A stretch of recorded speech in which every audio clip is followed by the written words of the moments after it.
Welcome to the video lecture series, Culture, Worldview, and Origins. We're Tim and Holly Nyquist. We're in number 8 out of 10. And what we're doing is a progression of building a philosophical system, building a personal framework to be able to understand the world, to be able to accept or reject ideas that the world presents to us based on our personal standpoints. Again, this is the quote that has been the basis of the whole series, which is, first, facts do not come to us as objective items seen in the same unambiguous way by all reasonable people. Theory, habit, prejudice, and culture all influence the facts we choose to observe and the way in which we perceive them. And again, this is the image of just here we are in a big world with a lot of questions. Who am I? What am I supposed to do here? Where am I going? What happens when it all ends? Those are big questions that are only answered through a framework and by a framework that we adopt. But we ask experts to come in and to study the world and to give us the facts, because we're talking about science, the facts. But what I hadn't realized before is that this expert is bringing with him, because he cannot leave it behind, those 4 factors that Stephen Jay Gould mentions, which is the theory, habit, prejudice, and culture, which influence, which are the lenses which give an interpretation of the evidences or of the data to make facts. So the facts that are presented and published are facts that are produced by an expert that cannot get out of himself. He has to be himself with these 4 factors that are influencing the interpretation process. So this is what, understanding that, then we need to construct our own personal grid of thinking to be able to understand what facts we can accept and what facts we should reject, because the facts are interpretations by a certain group or a certain person that may not represent my personal philosophical system. So what we're doing here is trying to build a system that then we can implement to be able to sort out the facts, sort out the information that's coming, and to be able to reject or accept based on my personal standpoint.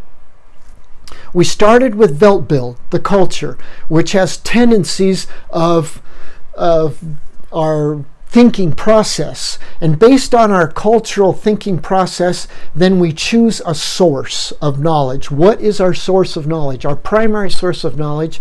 And there's 4 different sources recognized. And we choose one, which becomes our prejudice.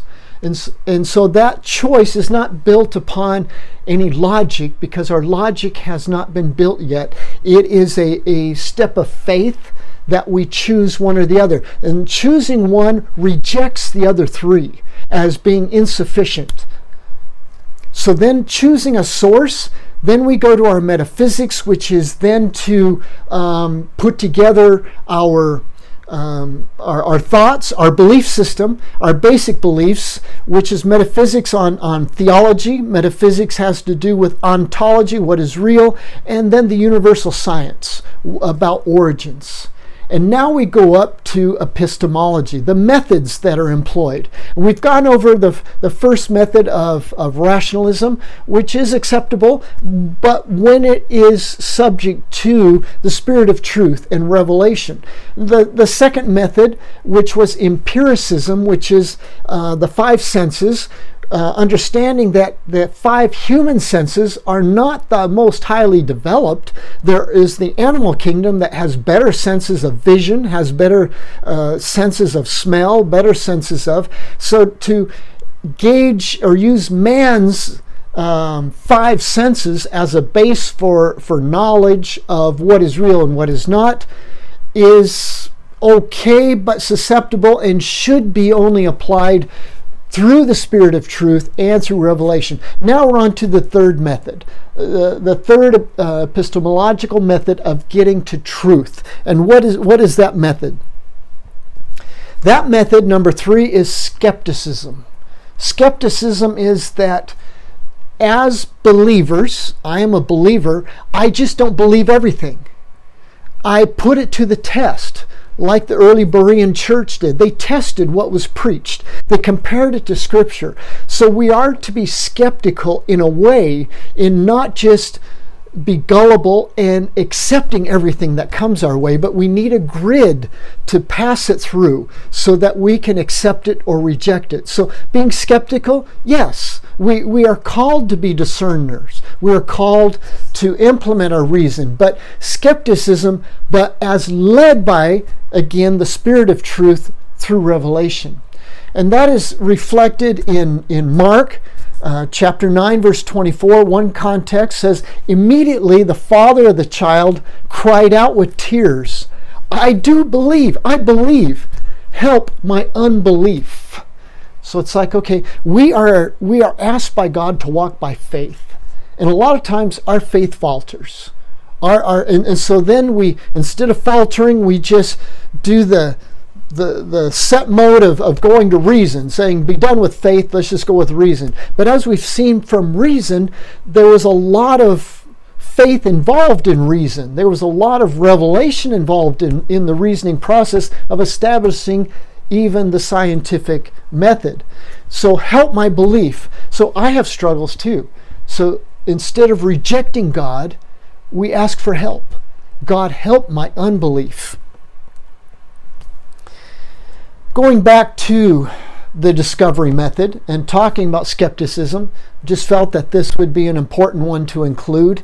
The discovery of the scientific method. Rene Descartes is credited with developing much of the scientific method. And what he developed built much of the framework of the modern scientific method. One of his main lines of thought was skepticism.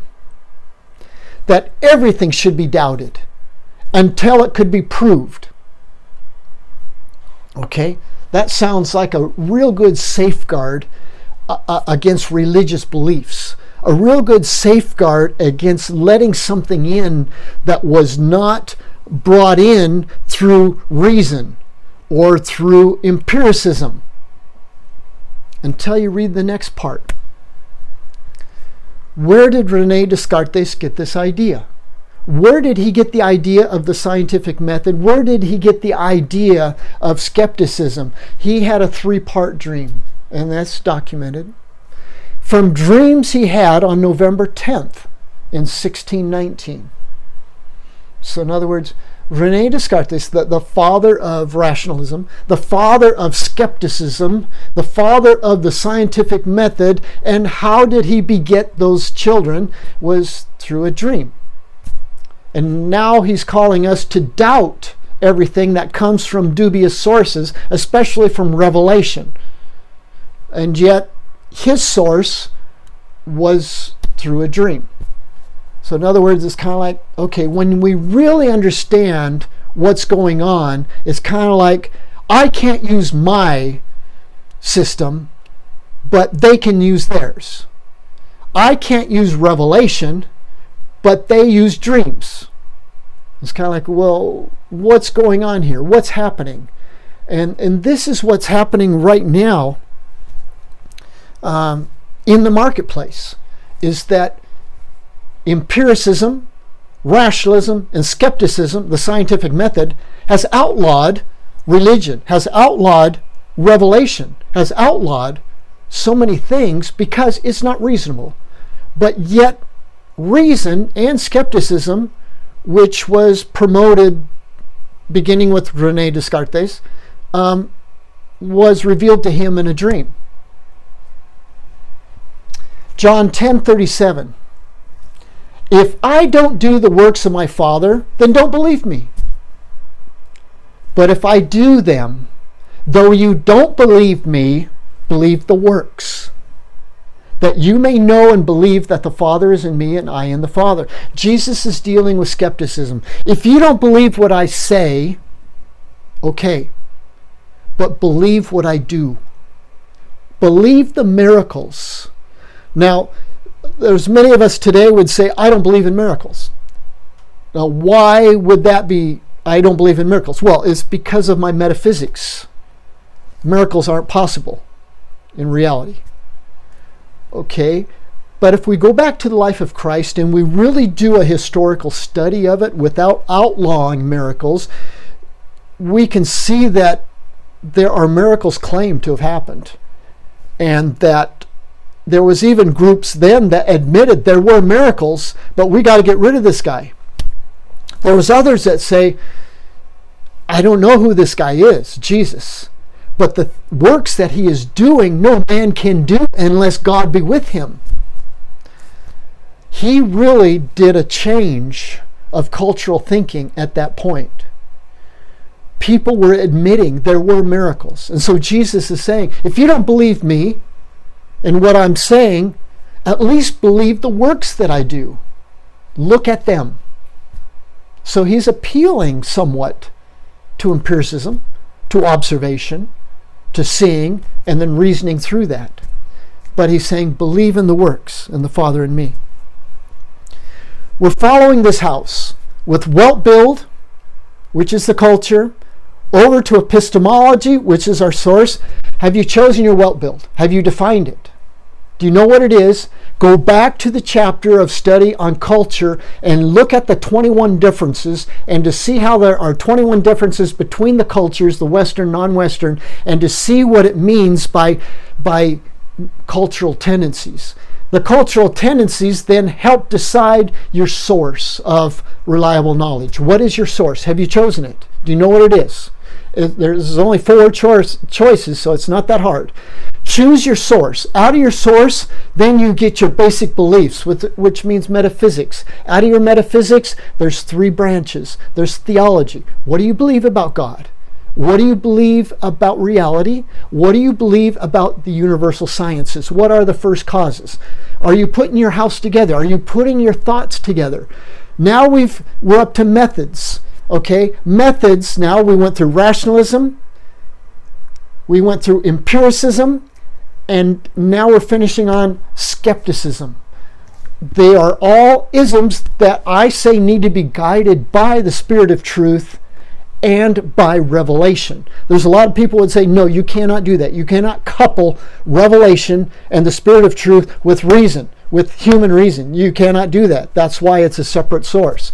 Well, it's kind of like, well, if it's not coupled, and yet the people that claim human reason got that through a dream, we got to be careful of those dreams.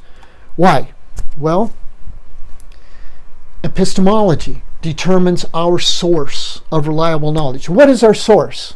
Is it intuitive knowledge? If we say that we're Christians and we're trying to build a biblical parameter for thinking, can we use intuitive knowledge? Should we use authoritarian knowledge? Should we use logical knowledge or empirical knowledge? Dreams, unassisted and unaided, come from intuition, from within man. Is that the correct source that we really want to rely on? Not me. I have chosen and will go with authoritarian knowledge, which is an outside authority, which is God, and He has spoken. Sometimes He speaks through dreams. He does. And sometimes He speaks directly. Sometimes it's just knowing that He has spoke through Jesus Christ, through His prophets, through the apostles, through His word. That is what we have. Logical knowledge, well, that's okay, but when paired with the Spirit of truth and revelation, empirical knowledge, that's okay, but when paired with intuitional knowledge. Can there be intuitional knowledge, which is direct knowledge, and then pair it with the Spirit of truth? That would equal almost revelation or authoritative knowledge. Intuition. Intuition means direct knowledge through dreams or hallucinations, as Alfred Wallace had experienced. He was hallucinating when he came up with the natural selection theory of evolution. Deuteronomy 13:5. Let's go back to my source. My source of knowledge, speaking about dreams and dreamers. What does it say? Deuteronomy 13:5 says, "That prophet or that dreamer of dreams shall be put to death, because he has spoken rebellion against Yahweh your God." Okay, so what is this all about? God did communicate to his prophets through dreams, but what he communicated was consistent with who he was and went along with the whole philosophical framework. If a dreamer dreamt and preached rebellion against what God had revealed, then that dreamer was not of God, and that dreamer was to be put to death. So in other words, what God has already revealed in the scriptures, if somebody else comes up with a dream that contradicts what God has said in his scripture, then that dreamer, he says, should be put to death. We have a lot of people today that are Christians that are claiming from intuition to have higher knowledge, and that the first 5 books of the Bible are not literal. The first 5 books should be taken as allegorical. Well, allegorical is not a framework of non-Western thinking. That is Western. And so by substituting intuition for authority, then we're getting on the borderline of what God had said about the earlier prophets, that if they are the prophets, that dreamer of dreams shall be put to death because he has spoken rebellion.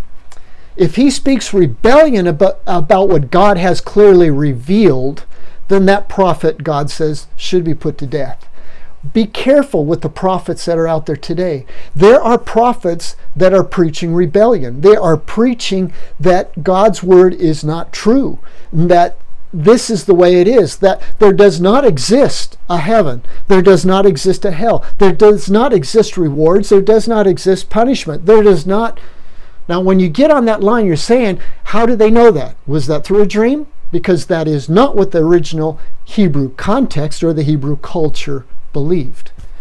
So what we're getting into is something that will give us a framework to discern ideas and to say, no. There was prophesied that in the end times there will arise many antichrists. That's what we have to understand. And we have to be armed, and we have to be waiting for those to come, and that we respond to them in a way that is firmly justified through our belief system, through our philosophy, and we can reject those ideas.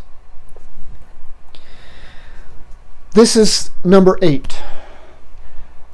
And I hope that you're seeing how important it is that we spend the energy and the time to develop our personal worldview philosophical system, because it gives us the filter to which accept or reject the ideas of rebellion that will be coming at us. Rebellion against God's word, rebellion against God himself, rebellion against the submission that God asks from us.